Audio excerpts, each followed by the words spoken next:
我跟我老公结婚16年了，开始结婚的话，他对我特别好，也特别关心。到后面他就出去做工程去了，做工程之后，有很多事情呢，他就自作主张，这样借钱给人家，一直到现在呢也收不回来，这样的日子呢也过不下去了，现在都不知道该怎么办了。一段16年的婚姻，因为经济问题走在了一个十字路口，老师们会如何帮助这对夫妻呢？掌声请出他们，掌声有请。男嘉宾赵先生46岁，来自湖南，私企职员；女嘉宾刘女士37岁，同样来自湖南，是一名微商。来，有请两位，有请。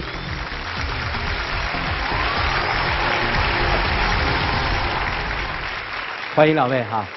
结婚16年，你说是吧？嗯，是的。我在看你们材料的时候，我发现了一个问题，其实你们领结婚证成为合法夫妻的日子非常短，你们领结婚4年。4年。前面12年为什么不领结婚证？这个事情是这样的，因为我觉得啊，如果说我们两个人觉得你也喜欢我，我也喜欢你，那么说只有真正的这个爱情的话，其实这个结婚证领不领？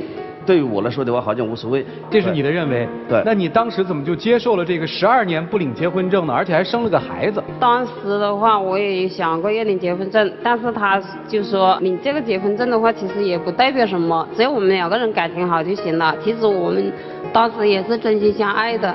所以的话，到2012年，我们想买房子了。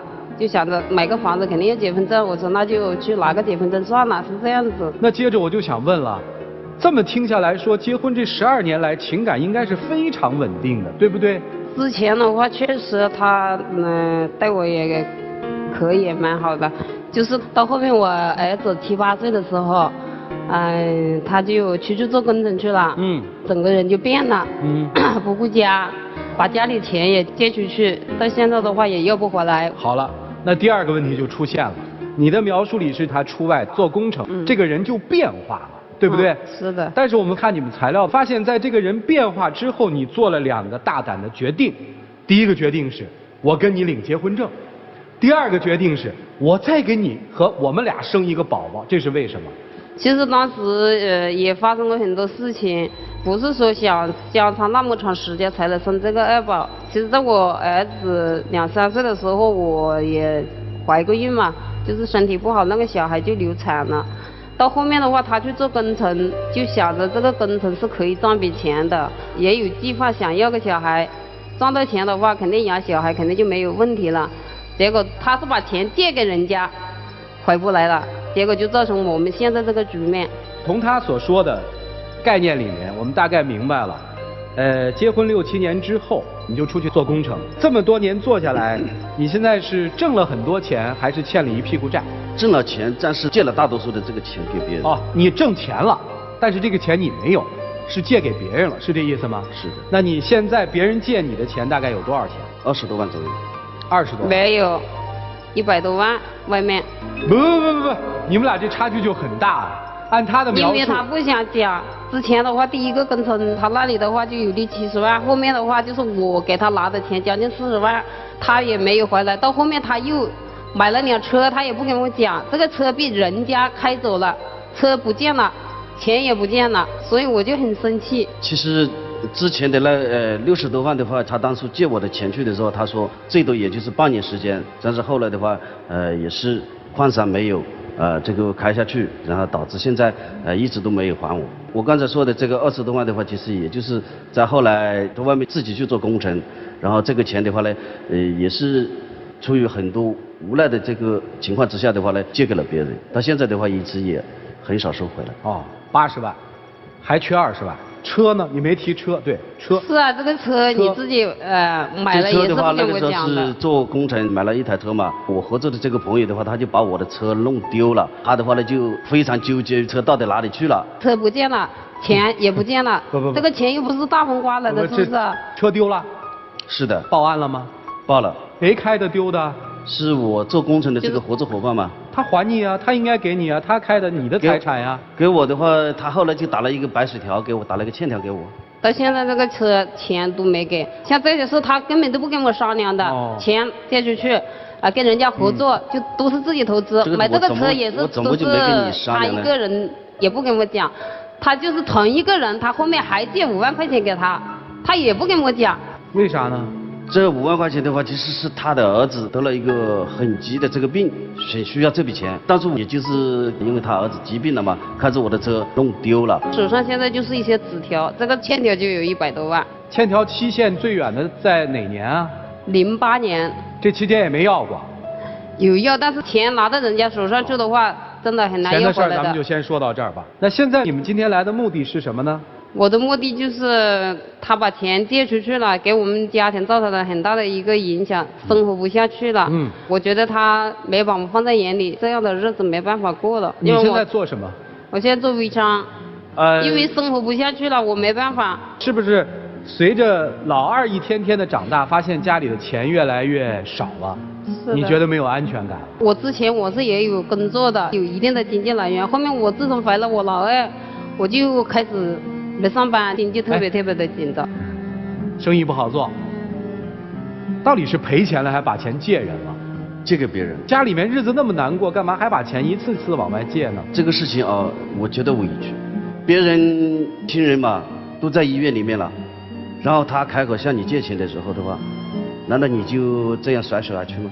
这个算特殊情况。如果我们考虑100万的话，其实这个比重可能在100万里面占的比重很小，对不对？还有一次是这样子的，就是2015年的时候，我们真的就剩下2万块钱了，留着自己过年的。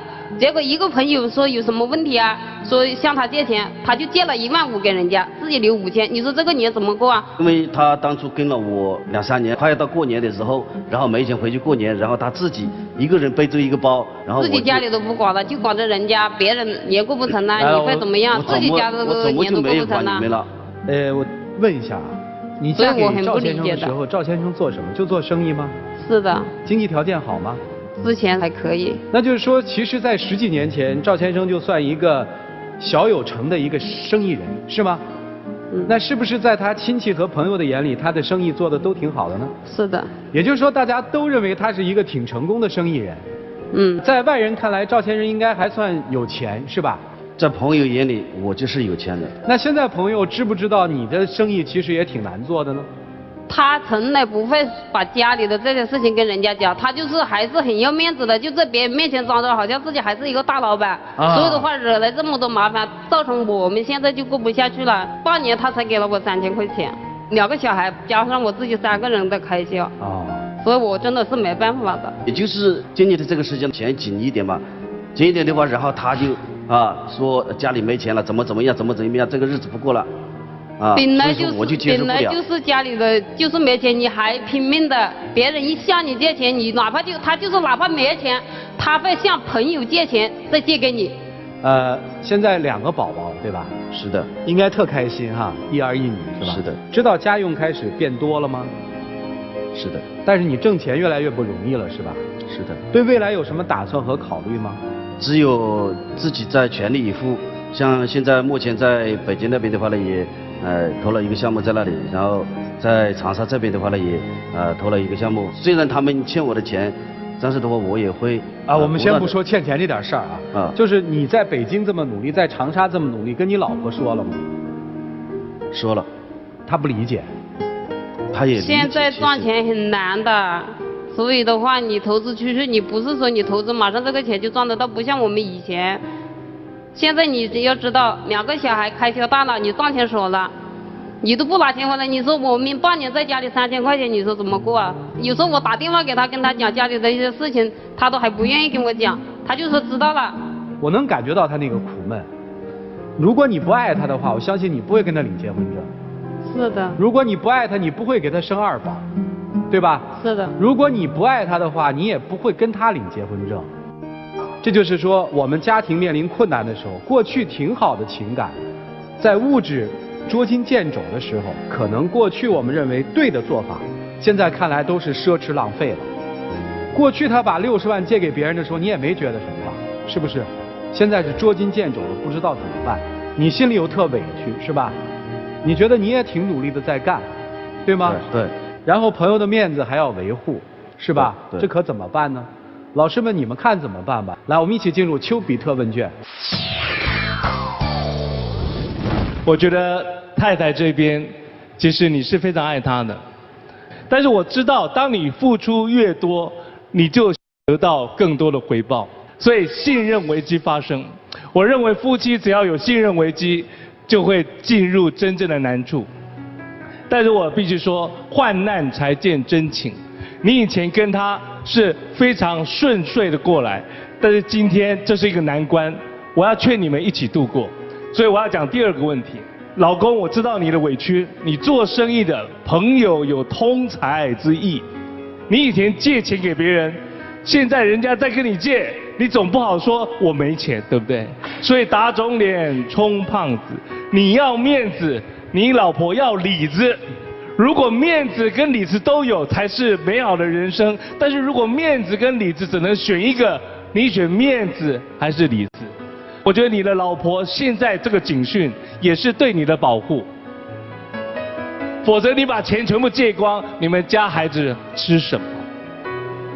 再次赢得他的信任，先顾里子，再顾面子，先顾老婆，再顾朋友。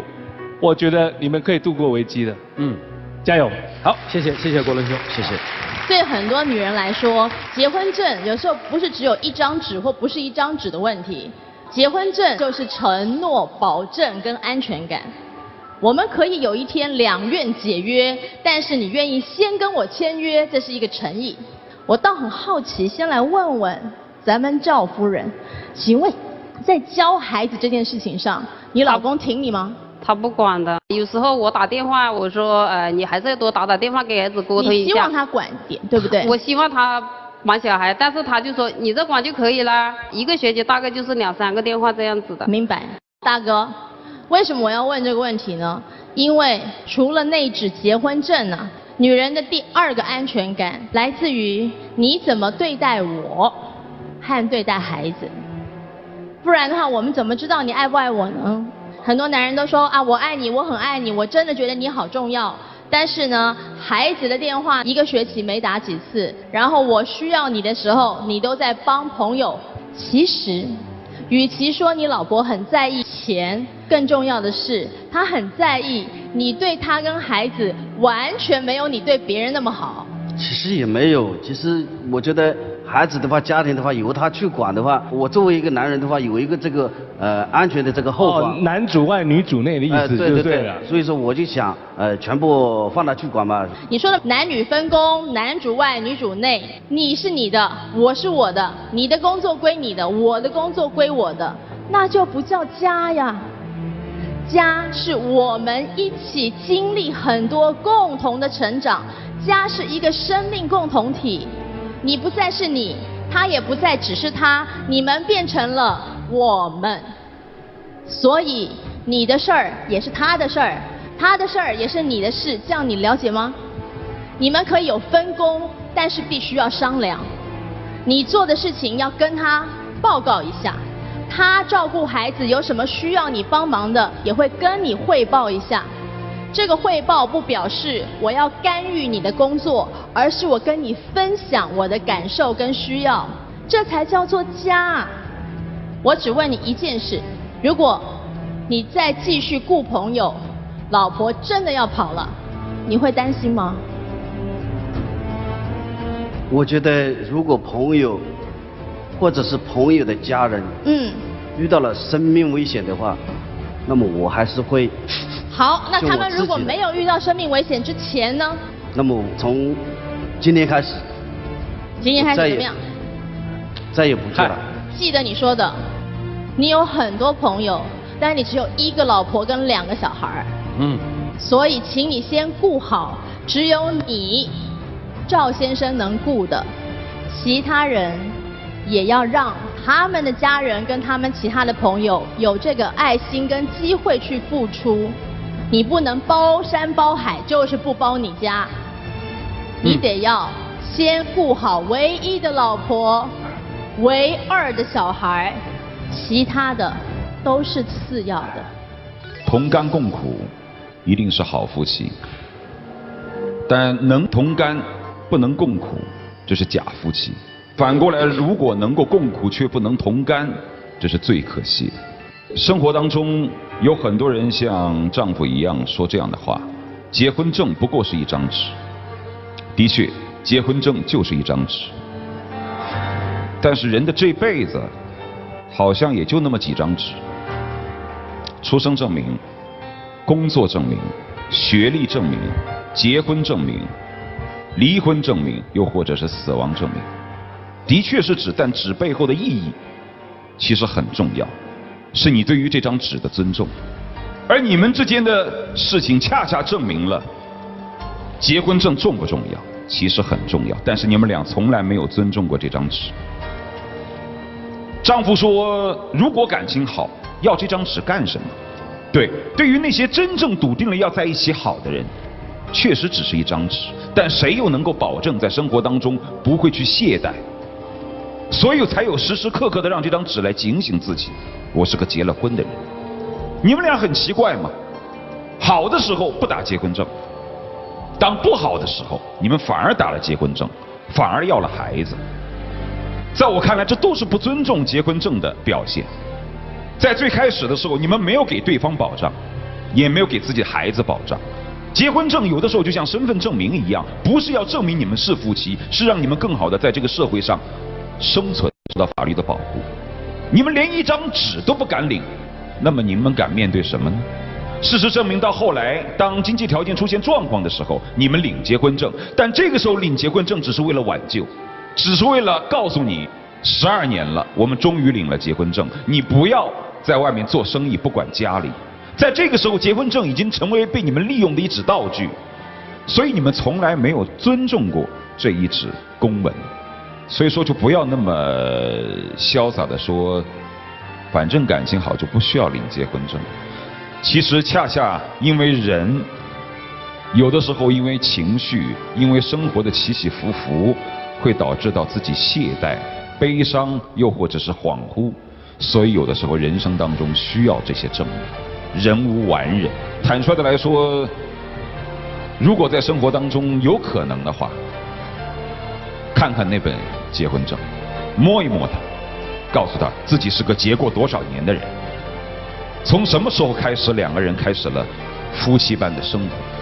这样的话可以时时刻刻警醒自己身上的责任，而不会像你那样整天想着去帮别人，却忘记了自己本应该承担的责任。谢谢。题外话，看到很多大概就是谁生病了，大家筹钱帮助这个人，什么亲戚朋友。我一直在想这个问题，其实你与其这样，不如大家多做一些商业的关于这一部分的保险，因为那个时候你会发现，你一年拿出几千块钱来做的保险，真的碰到事情的时候，它给你带来的不是几千块钱，会让你在整个的财务上面没有那么困顿，大家治起病来很方便。这是第一个呼吁，我觉得这个非常重要，就是我们很多人忽视了它。接下来的时间给你们自己好好想一想，他的要求是改变，这个改变仅仅是他变吗？我们一起进入黄金60秒。我做的这些事情啊，我觉得确确实实啊，对于在家庭来说的话，造成的这个一定的这个紧张。那么我希望你啊，对于前面以前的这个一些事情的话，对我一个理解。为什么？因为这些事情的话，都已经出现了，都已经，我觉得已经过去了。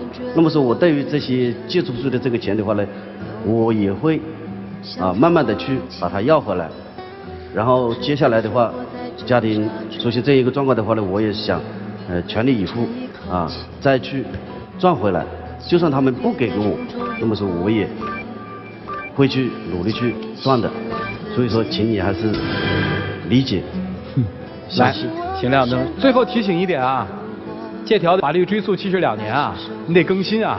但是如果通过今天的节目，通过这100多万的损失，能让你老公明白你是世界上最重要的，他不再瞎折腾了，我觉得也值了。你说呢？好了，谢谢2位，请回吧。来，请关门。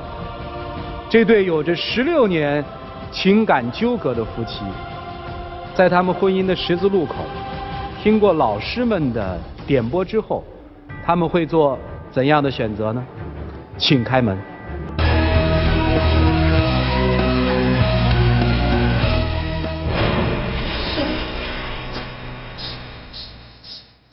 打算怎么办？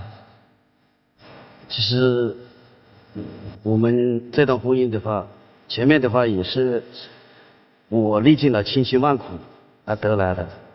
那么现在发展到这样的话，那么说我相信我自己一定还能够更历尽千辛万苦去重新。问一下，哥们儿，亲戚，老婆谁大？老婆大，其实他这一直都叫他老大。啊，行，追老大去。加油，各位老大，加油再回来。